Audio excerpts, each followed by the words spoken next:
Родион Нахапетов одним из первых русских актеров поднялся на голливудские холмы. Звезда советского экрана, романтический герой, интеллигент-шестидесятник и даже молодой Ленин здесь, в Америке, оказался всего лишь начинающим сценаристом. 92 год. Еще одна отчаянная попытка заключить контракт со студией «20 век Фокс». Перед выездом Наташа мне говорит: знаешь что, возьми, вот он будет святой, есть такой Иоанн Шанхайский, и он маме моей помог, может быть, он и тебе поможет. И дала мне открыточку, вот такую маленькую открыточку Иоанна Шанхайского. Решающая встреча с голливудским боссом с самого начала не задалась. Когда я приехал уже на студию, мы начали с моим соавтором излагать, как мы видим этот фильм, как мы то... И мы видим, что он скисает. Скисает, просто явно не интересует его. И, в общем, все уже пошло на нет, и мы должны были уже попрощаться. И вдруг я почувствовал опять от этой открытки, я держал ее в кармане боковом, почувствовал опять тепло. Думаю, что-то будет, что-то будет. И действительно в этот момент... Ребята, садитесь и пишите сценарий, чтобы получился хорошо. От маленькой кусочка бумаги вот такая, так сказать, сила. Вот. Поэтому я точно для себя решил, что этот человек сделал чудо, совершил чудо. Так Иоанн Шанхайский помог Нахапетову найти свое место в Голливуде. Но главное, раз и навсегда превратил убежденного атеиста в христианина. Вот все, что закладывалось в меня атеистическое, так сказать, обучением в Советском Союзе, все это отлетело в одну секунду. Тут же я сразу же поверил, что есть святость, есть сила у святых, что есть вера, которая может совершать чудеса. И это как вот то, что наращивалось десятилетиями во времена советские, оно отлетело очень быстро, как шелуха, которая была наносной и ненужной. Любимый святой зарубежных православных, пастырь и покровитель русской эмиграции первой волны. Это он, архиепископ Иоанн Шанхайский, в 50-е годы убедил американский сенат принять тысячи русских беженцев из коммунистического Китая. Его трудами построен кафедральный собор в Сан-Франциско. А вся его жизнь, жизнь молитвенника и подвижника, и вовсе была ежедневным, обыкновенным чудом.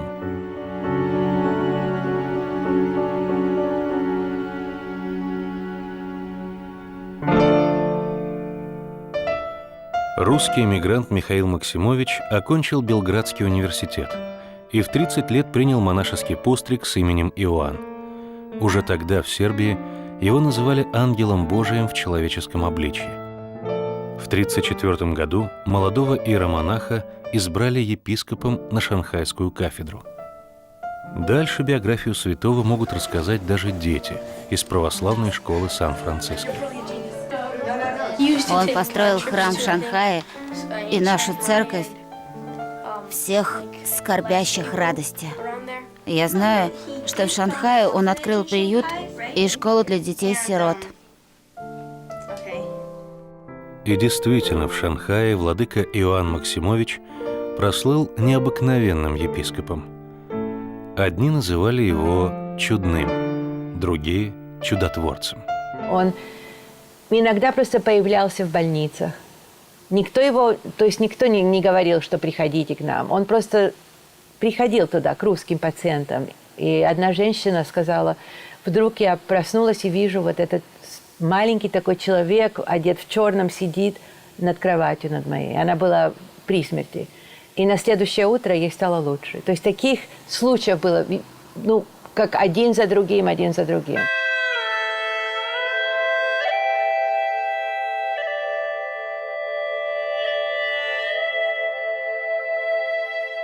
Олег Реут рос в Шанхае и помнит трудную, голодную, поневоле аскетическую жизнь, которую вели тысячи русских эмигрантов в Китае. Горячей воды не было. Нужно было горячую воду покупать у китайца. Китаец на углу кипятил воду. И у каждой семьи был свой вечер, когда мы, купались. Но епископу Иоанну лишений и тягот казалось недостаточно. Холодная ванна в 4 утра ежедневно, скудная еда один раз в день, короткий сон в кресле – вот распорядок, который он строго соблюдал. Владыка Иоанн, он в кровати не спал, в кабинете, в кресле спал. Говорят, что носил вериги. Он ходил в китайских лодочках, без носок, брезентчатые такие ботиночки. Когда у нас голод был, нечего есть, нас, значит, всех детей и молиться перед иконой. Лидия Ионина выжила в далекие 40-е в Шанхае только благодаря тому, что попала в приют, открытый владыкой Иоанном для беспризорников. Вначале сам было что-то 8 человек детей, а потом уже до 2000 доходило детей. Там же воспитывался и будущий певец Николай Масенков. Каждое утро выстраивались на улице, поднимали русский бело-синий флаг и пели «Боже, царя храни». Когда там хора не было по каким-то причинам, владыка подходил вот этим к детям, которые из приюта, и говорит, а ему там показывали, вот этот имеет голос выдающийся, знаете, вот этот голос, что меня выбирали. И это мне дало такое хорошее начало. Он был как единственный отец в моей жизни. Я питался его святостью и положительностью. Больных и голодных детей епископ Иоанн сам подбирал на улицах, а иногда и доставал из мусорных баков. Каждого найденыша сразу же крестили. Он ходил по бочкам, вытаскивал детей, китайчат всяких, по бочкам из мусорных бочек. А ему говорят, владыка, так у нас кормить нечем их. Он так молился одну ночь, действительно кормить нечем было. Вы знаете, так молился. И утром какой-то богач привез целый трак мешков муки. Здесь все сказали, ну это действительно. Ему приносили одежду, одеяло, еду какую-нибудь. А в соборе у входа, на улице стояли всегда несколько нищих. Так только эти жертвователи уйдут, он сразу все это возьмет в охапку, вытащит и раздаст. Владыка Иоанн каждый день пешком обходил шанхайские госпитали, навещал больных. У Клавдии Мотовиловой, тогда маленькой девочки, случился перитонит. Без антибиотиков врач ничем не мог помочь. И мама страшно плакала. И вот владыка встретился с ней. А что же вы плачете? Она говорит, а Клава умирает. Он говорит, а где она? Да в таком-то госпитале. Я уже ничего не помню, когда он пришел ко мне, что он, только слышу, что-то он там молился. Ба-ба-ба-ба-ба-ба-ба-ба-ба. Потом я опять пришла в себя и открыла глаза и смотрю, владыка. Я говорю, владыка. Он говорит, да, это я. Я говорю, владыка, я умираю. Он говорит, нет, ты не умрешь. И я как-то очнулась. Он говорит, ну раз ты уже очнулась, давай вместе молиться. И вот мы с ним стали вместе молиться. Он меня поисповедал, причастил и уехал. И у меня температура спала. Приехал доктор. Он не мог поверить своим глазам и ушам. И говорит, что вы окей? Я говорю, что доктор, я не знаю, но мне кажется, я хорошо. В 1949 году Шанхай захватили китайские коммунисты. В кафедральном соборе устроили биржу. Православная община спешно эвакуировалась на Филиппины. 5000 русских беженцев высадились на островах и среди диких джунглей построили палаточные города. Все филиппинцы уже, ой, тайфун начинается, они собирают свои манатки и все с этого острова бегут. А мы, значит, это мигранты, тут сколько нас, я не знаю, 1000 было. Да, он ходит и крестит, и тайфун проходит. Мимо, все мимо. Они возвращаются и удивляются, что мы все. А как только все мы выехали, там 2 сколько-то года мы жили с половиной, все разрушено. Епископ Иоанн Максимович написал послание президенту США с просьбой открыть границу для эвакуированных из Китая русских. Говорят, он даже сидел на ступенях Капитолия, показывая сенаторам, что не уйдет без нужного решения. Владыка, значит, приезжал в Вашингтон и сидел там. Ну и сенаторы проходят, он их благословляет, улыбается. Улыбается. Тогда говорят, это кто такой за монах, улыбается, все, и нам машет, значит, нам машет. Ну, прошла, был такой необыкновенный, знаете, дело. Это Веденский добился своего, всех вывезли. Так несколько тысяч русских эмигрантов нашли убежище в Калифорнии. Первым делом община приобрела в Сан-Франциско здание для сиротского приюта. Там 20 с чем-то человек у нас было, мальчики внизу, девочки наверху спали. Здесь же владыка Иоанн выбрал комнатку и для себя. Эта крохотная келья стала архиепископской резиденцией. Своих шанхайских привычек он не оставлял до конца жизни. Ну вот это его место, где он сидел, работал. Почти круглосуточно он служил Богу и людям. За 40 лет ни разу не ложился на кровать. Лишь ненадолго по ночам засыпал в кресле. Он никогда о себе не думал. Он не думал, что ему поесть, где он будет спать. Он иногда даже в соборе в Сан-Франциско засыпал прямо на полу, молился в алтаре. Просто так его находили, он там спал.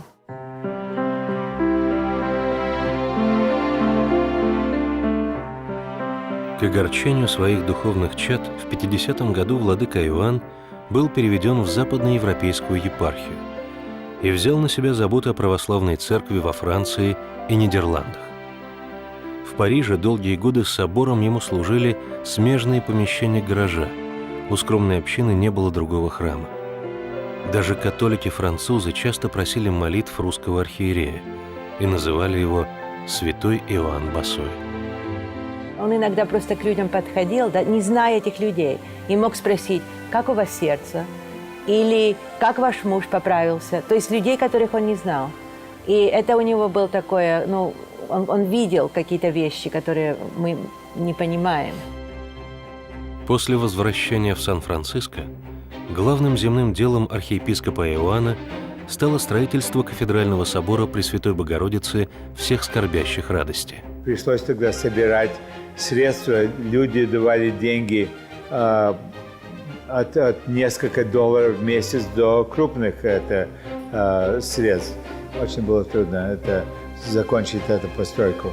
Но владыка молением, организованностью, как он мог людей потом собрать, и чтобы они поддержали до конца, донесли это дело. Раскол в местной православной общине привел к тому, что архиепископу Иоанну предъявили абсурдное обвинение в сокрытии собранных на строительство собора средств. И пожилому владыке даже пришлось предстать перед судом.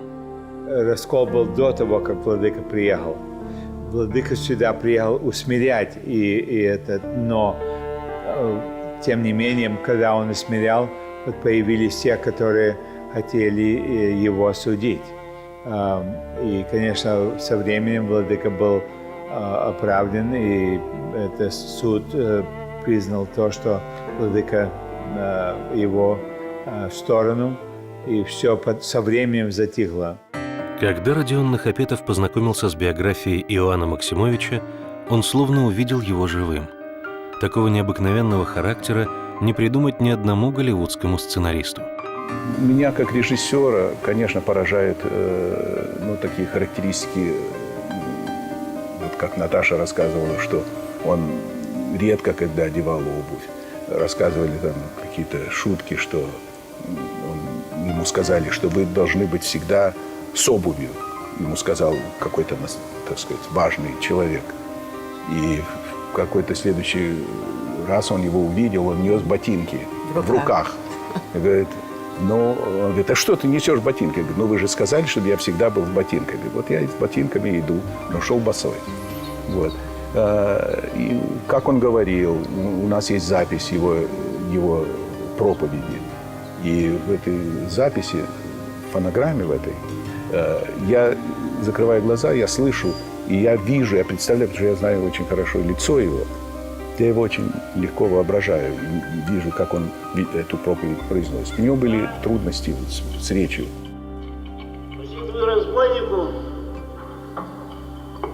ненаправленная песня «Господи, крест твой». Он не сходил воевать, такое людей кричение, ты готовишь хуление, Такой величайший священник был знать богословие. Он был такой невзрачный, не то что красавец архиерей. Он был небольшого роста, горбатый, косноязычный. Его трудно иногда было понимать, когда он говорил, потому что у него рот немножко перекошенный был. Некоторые противники даже говорили, что он никогда не купался, ничего подобного. Он каждый день душ принимал, причесывал волосы один раз в день. Но каждый раз, когда владыка Иоанн служил божественную литургию, он преображался. Я уверен, что он ангелов видел, когда он служил. А особенно мне были заметны моменты, вот самый главный момент присуществления святых даров. Словами нельзя описать состояние, атмосферу в алтаре в этот момент. Он должен был быть страшно больным, чтобы не быть в церкви на утренней службе, на вечерней службе. В воскресенье у нас так же, как здесь, была ранняя и поздняя. Так он всю раннюю стоял, а позднюю служил. После литургии владыку брало время остыть. Он подходил к иконам разным, чтобы именно остыть после литургии, потому что он с такой пламенной молитвой молился и совершал литургию, что это просто для нас, кто видели, это было просто мурашки по телу. Он служил каждое утро, а после литургии обязательно отправлялся в одну из больниц Сан-Франциско навещать православных, знакомых и незнакомых. Каждый раз ходил по госпиталям и везде проверял, кто есть православный, а если не написано, что православный, смотрел по фамилии и тогда шел в палату. Для многих больных его визиты были решающими. Звонок, женщина спрашивает, как похоронить мужа? Я говорю, а когда он умер? Она сказала, он еще не умер. Такой странный ответ, как хоронить мужа, он еще не умер. Ну, я положил эту трубку, пошел, владыка спросил, это владыка, вот такой-то звонок. И владыка всегда спрашивал, знает, какой госпиталь. И тогда это был госпиталь французский недалеко. Его мы привезли туда. Этот человек умирал, у него что-то в горле, его горло было вот такое. Владыка всех попросил уйти, помолился, причастил его. И этот человек, он поправился после этого и умер 2-3 года после от совершенно другой причины. Весь Сан-Франциско знал этого странного русского, сутулого монаха в сандалиях на босу ногу, чья молитва была сильнее смерти. Американцы вот так вот знали его. Его прямо назвали Saint John. Saint John. The Russian saint. У меня с родственницей получилось как раз во французском госпитале. Моя родственница, она тоже уже умерла.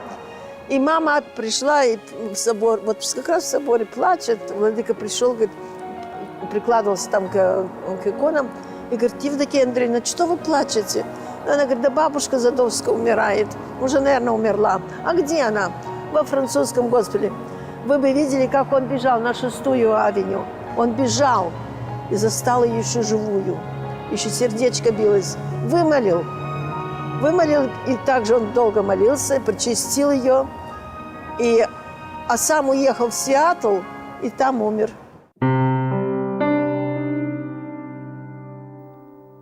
Архиепископ западноамериканский и сан-франциский Иоанн Максимович скончался в 70 лет.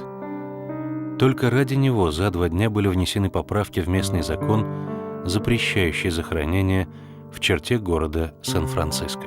По закону это невозможно, потому что берет всегда, что называется hearing. Одно это когда слушает закон, потом через несколько недель, второй раз слушает закон, это берет несколько месяцев. А здесь за 2 дня изменили закон. Это невозможно. И я помню, я был где его усыпальница, но это должна была быть кладовка. Я там долбил бетон, там что-то проводить нужно было, не помню что. Я был грязный, усталый, и владыка заходит туда и говорит, это работай хорошо, это мое место. И вот когда он скачался, и из этой комнаты сделали его усыпальницу. Значит, он сказал, работаешь же, это мое место. Тогда только понял, в чем дело.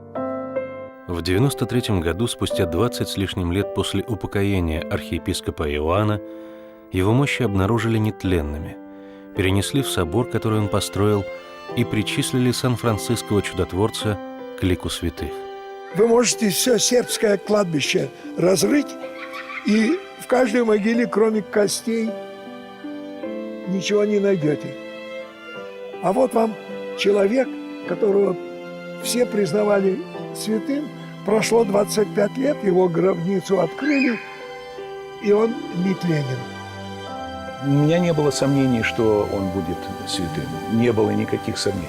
Все знали, что он будет святой. Даже до открытия, так сказать, всего этого саркофага, как он называется, гроба, все равно все знали, что все будет канонически абсолютно правильно. Сегодня даже первоклашки в православной школе Сан-Франциско знают, кто такой святой Иоанн. Вы помните, какое было домашнее животное у святого Иоанна? Гуля. Гуля, правильно.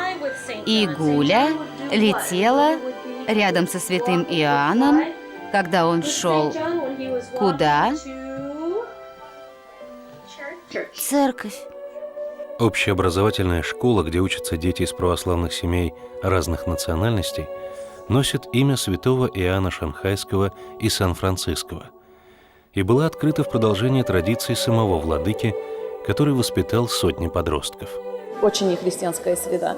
А мы хотели именно, чтобы дети помнили, что они православные, что русские, и что важнее всего в жизни – это Бог. А в американских школах, особенно в Сан-Франциско сейчас, это просто страшно, что творится, и наоборот все учится.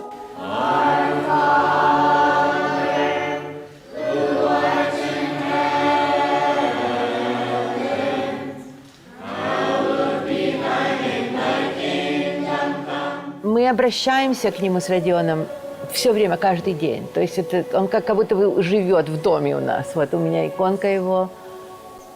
И он как будто бы живой. Святой Иоанн Шанхайский помог голливудскому продюсеру Наталье Шляпников приобщить к православной вере мужа, Родиона Нахапетова, и стал покровителем их семьи. Я приехал из Советского Союза. И мое детство прошло, и школа, и университет. Все это Россия, Москва. Воспитывали нас в атеизме, конечно. Никакой веры в чудеса у нас не было. Поэтому это знакомство с Иоанном Шанхайским и с его чудотворной силой было неожиданным. Когда-то у мамы я спрашивал, она была учительница русского и украинского языка. Я как-то спросил, я говорю, мама, а что такое Бог? И я помню, что она ответила очень странно. И мне казалось, это совершенно как-то, то ли как отговорка, что ли, для нее была. Она сказала, Бог – это любовь. И вот, чтобы понять это, проникнуться вот этим понятием, нужны годы иногда. А иногда нужно вот одно чудо, которое тебе все меняет в твоей жизни. Этим чудом для Родиона Нахапетова стала первая молитва к Иоанну Шанхайскому, которая была услышана. Теперь в его Лос-Анджелесском доме такие молитвы звучат постоянно. «Сия благодать и обновление буди нам ходатай, святитель Иоанне. Помози нам в немощах, исцели болезни, помози в житейских и семейных делах». Всегда остаюсь благодарным и Иоанну Шанхайскому, и своей жене за то, что она открыла вот этого маленького, хрупкого человека, который может совершать великие дела, совершать таинственным образом, непостижимым. Это удивительный человек. Мы должны быть благодарны ему действительно за то, что он помогал очень многим при жизни и помогает сейчас очень многим, когда его уже нет. Русский монах, который прославился в Китае и Америке. Человек 20 века, который веровал с истовостью первых апостолов. Архиепископ, который всю жизнь прожил нищим аскетом. И святость, которая для современного мира кажется абстрактной и недостижимой, для него стала реальностью.